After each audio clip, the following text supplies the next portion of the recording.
Vladimir Poutine est prêt à tout pour ses proches. Le 1er juin dernier, le média d'investigation indépendant russe Proect a consacré un dossier à Vladimir Poutine. L'occasion pour nos confrères journalistes de révéler l'existence d'un domaine officiel du président.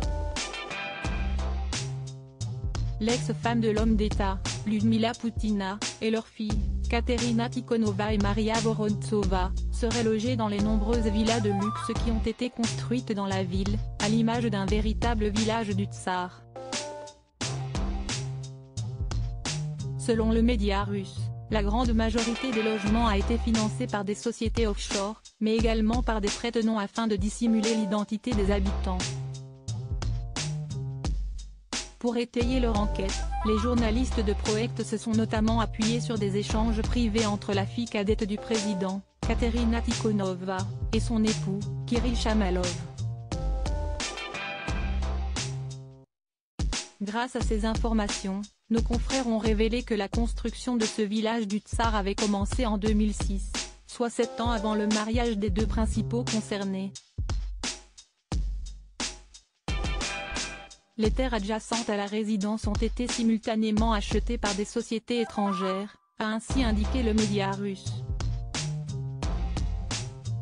En parallèle, 2 villas ont été achetées par l'entreprise chypriote Ermira, qui a notamment été qualifiée de portefeuille du président par Proect. Mais ce n'est pas tout.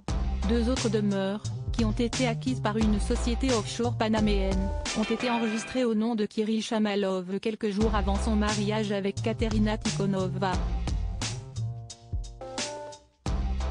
Vladimir Poutine a 70 ans, retour sur son évolution physique en imagé Vladimir Poutine, le village du tsar attaqué par des drones? Malgré les efforts du président de la Fédération russe pour préserver l'identité de ses proches et leur localisation, le village du tsar pourrait avoir été découvert par des opposants. À en croire les révélations de Proect, plusieurs attaques de drones ont eu lieu aux abords de l'autoroute de Rublevka, qui est également très proche de la résidence officielle de Vladimir Poutine, mais aussi des villas de ses proches. Malgré les multiples attaques qui se sont produites depuis la fin du mois de mai, la cible exacte de ces intrusions n'a pas encore été déterminée. Article écrit en collaboration avec 6 médias. Crédit photo, Itartas.